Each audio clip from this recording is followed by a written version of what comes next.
En 1914, l'Europe est le continent le plus puissant de la planète. Son développement économique est lié à l'industrialisation de l'ouest du continent.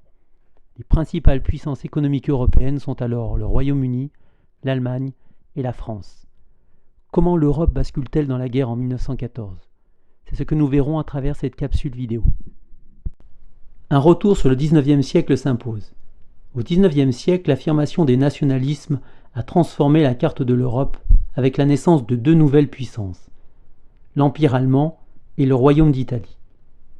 L'Empire ottoman, quant à lui, recule fortement et de nouveaux États sont créés, mais nombreux sont alors les peuples qui exigent un État et la possibilité de se gouverner eux-mêmes. Le droit des peuples à disposer d'eux-mêmes demeure une revendication forte. Ces transformations territoriales sont à l'origine de tensions. La Prusse a réalisé l'unité de l'Allemagne lors d'une guerre contre la France en 1870. À cette occasion, l'Empire allemand annexe le nord de la Lorraine et l'Alsace. En France, la volonté de revanche est forte. La colonisation est aussi un fait marquant du XIXe siècle.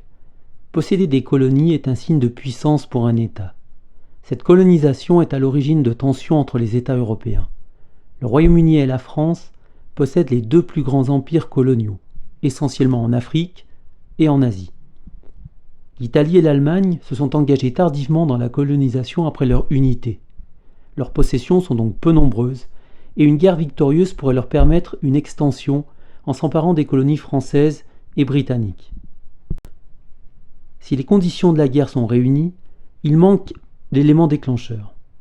Le 28 juin 1914, l'héritier du trône de l'Empire d'Autriche-Hongrie, l'archiduc François Ferdinand, est assassiné à Sarajevo en Bosnie par un étudiant serbe, Gavrilo Princip. L'engrenage des alliances s'enclenche et conduit alors à la guerre. En 1914, deux systèmes d'alliances se font face en Europe. Il s'agit de la Triple Alliance qui réunit l'Allemagne, l'Autriche-Hongrie et l'Italie, et de la Triple Entente réunissant la France, le Royaume-Uni et l'Empire de Russie. Un mois après l'attentat de Sarajevo, l'Autriche-Hongrie déclare la guerre à la Serbie. La Russie, alliée et protectrice de la Serbie, mobilise ses troupes.